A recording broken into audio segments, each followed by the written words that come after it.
Warner and Swasey Observatory was built in 1918 and 1920 with a cost of $87,000, designed by architectural firm Walker and Weeks. This building is now what is the south wing, which hosted the 9.5-inch refractor originally donated by Worcester Reed Warner and Ambrose Swasey. In 1940, a new wing was added which had a lecture hall, library, and the 24-inch Burrell-Schmidt telescope, which was also designed by Warner and Swasey. My name is Charlie Knox. My position here is Associate Astronomer.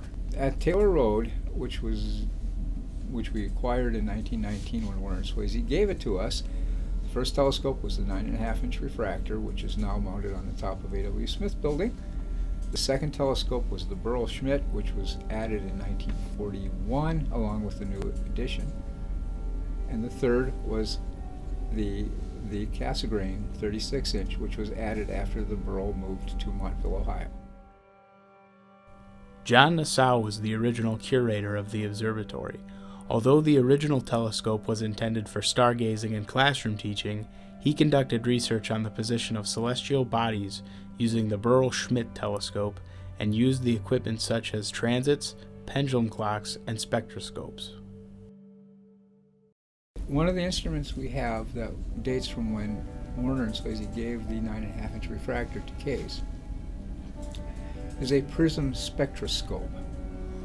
It is an instrument designed to attach to the tail end of the telescope in place of an eyepiece.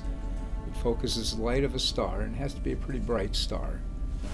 But you focus the light onto the slit at the entrance to the spectroscope. There is essentially a telescope that looks at the slit. It makes the light parallel.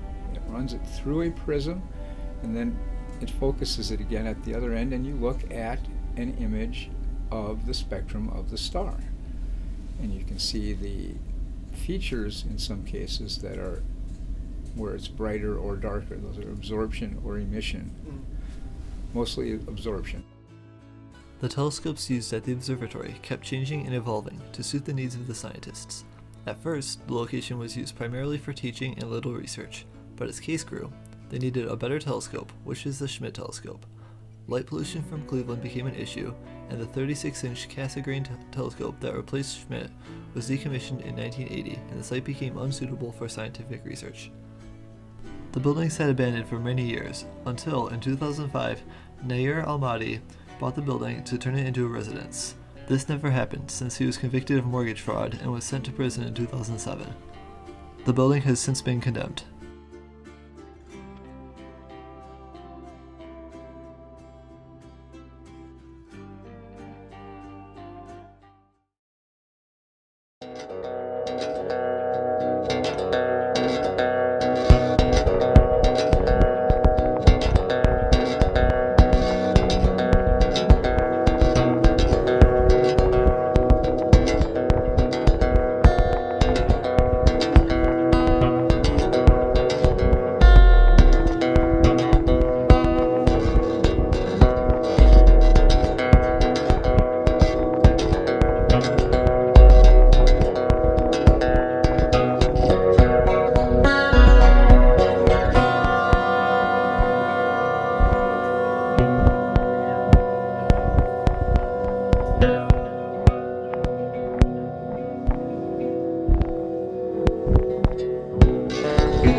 As you can tell, the building isn't exactly in the best shape of its life. It's completely open, and people take that opportunity to graffiti every square inch of open wall space.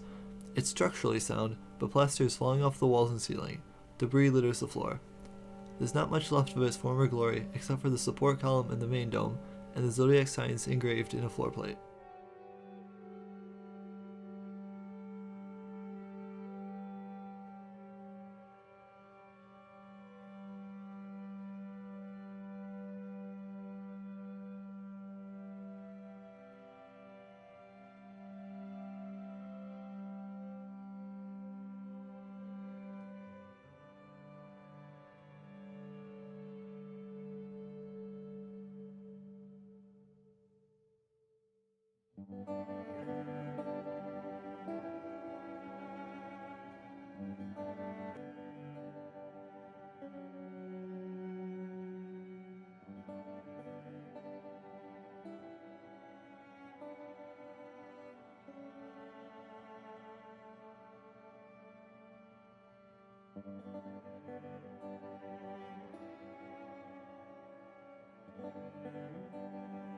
While exploring the original dome of the observatory, we discovered a giant hole in the ground.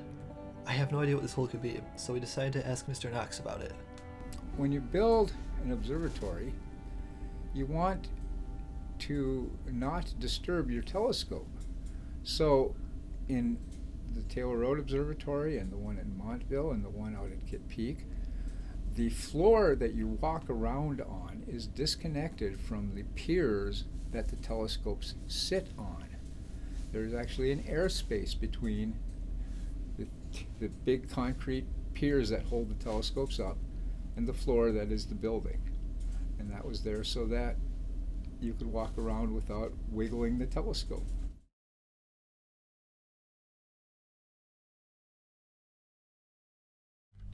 The 36-inch telescope currently resides at Nassau Station in Observatory Park, Montville, Ohio. Effort was put in to make the telescope completely capable of remote viewing in the 90s, but nothing like that had ever been tried before, and there were a lot of technical glitches. It wasn't used often, and was left abandoned for several years, until it was reopened as a part of Observatory Park in 2008, where it's often showed off during open house nights. The Burl Schmidt, which after it lived at Montville Township, was moved in 1979 to Kitt Peak in Arizona, southwest of Tucson, has been modified and refurbished, and we still use it for research. We are mostly using it for research into the light, the diffuse light around galaxies and in clusters of galaxies. This is a model of the Burl Schmidt. The Burl Schmidt is a Schmidt-type telescope. It has a corrector at this end, and it has a spherical mirror at this end. The spherical mirror and the corrector focus the light at a place halfway here to a spherical surface where you put a photographic plate. And this door was where you reached in to load the plates. This eyepiece right here it was designed so you could crank a mirror in from the other side, take the light, instead of it going up to the plate holder, it would come out the side so you could have people look through the telescope on open house nights. The 9.5-inch telescope is located on the roof of the A.W. Smith Building on the Case Western Campus in Cleveland, Ohio since 1986. It's available for all students and staff to use once they go through a training seminar directed by Mr. Knox. He was kind enough to bring me up to the telescope and give me a demonstration. It's quite the stark contrast from the dilapidated dome at Taylor Road. The Warner and Swasey Observatory was a central focus of extraterrestrial exploration in Cleveland. The research conducted at the facility led to the encounter of carbon stars and M-type stars. Astronomers exchanged this information with their colleagues in the field and worked to further our understanding of the solar system we live in.